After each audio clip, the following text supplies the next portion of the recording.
வணக்கம். ஆகாஷ்வாணி புதுச்சேரி செய்திச் சுருக்கம். வாசிப்பவர் வீரமணி.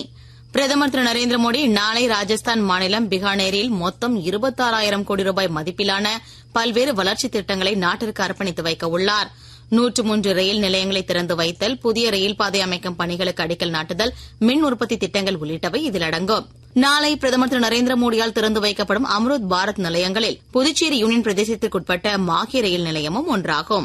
ஆபரேஷன் சிந்தூர் மற்றும் தீவிரவாதத்திற்கு எதிரான இந்தியாவின் நிலைப்பாட்டை உலக நாடுகளுக்கு விவரிப்பது குறித்து மத்திய அரசால் நியமிக்கப்பட்டுள்ள 7 அனைத்துக் கட்சி குழுக்கள் இன்று முதல் அடுத்த மாதம் 5ஆம் தேதி வரை 25 நாடுகளுக்கு சென்று தீவிரவாதத்திற்கு எதிரான நிலைப்பாடு குறித்து விரிவாக எடுத்துரைக்க உள்ளது.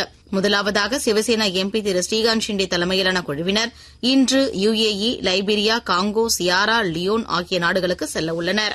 பிரதமர் திரு நரேந்திர மோடியின் 122வது மனதின் குரல் நிகழ்ச்சி வரும் 25ஆம் தேதி ஞாயிற்றுக்கிழமை காலை 11 மணிக்கு அகில இந்திய வானொலியின் அனைத்து அலைவரிசைகளிலும் ஒலிபரப்பாக உள்ளது.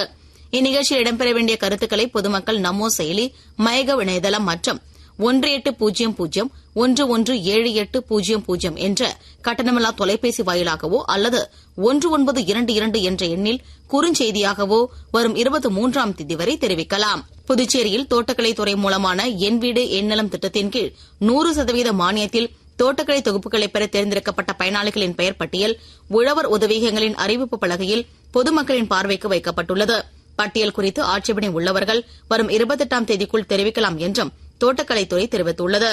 IPL கிரிக்கெட் தொடரில் மும்பை வான்கடை மைதானத்தில் இன்று இரவு 7:30 மணிக்கு நடைபெறவுள்ள ஆட்டத்தில் டெல்லி கேபிட்டல்ஸ் அணியும் மும்பை இந்தியன்ஸ் அணியும் மோதுகின்றன. இத்துடன் இந்த செய்திச் சுருக்கம் நிறைவு பெறுகிறது.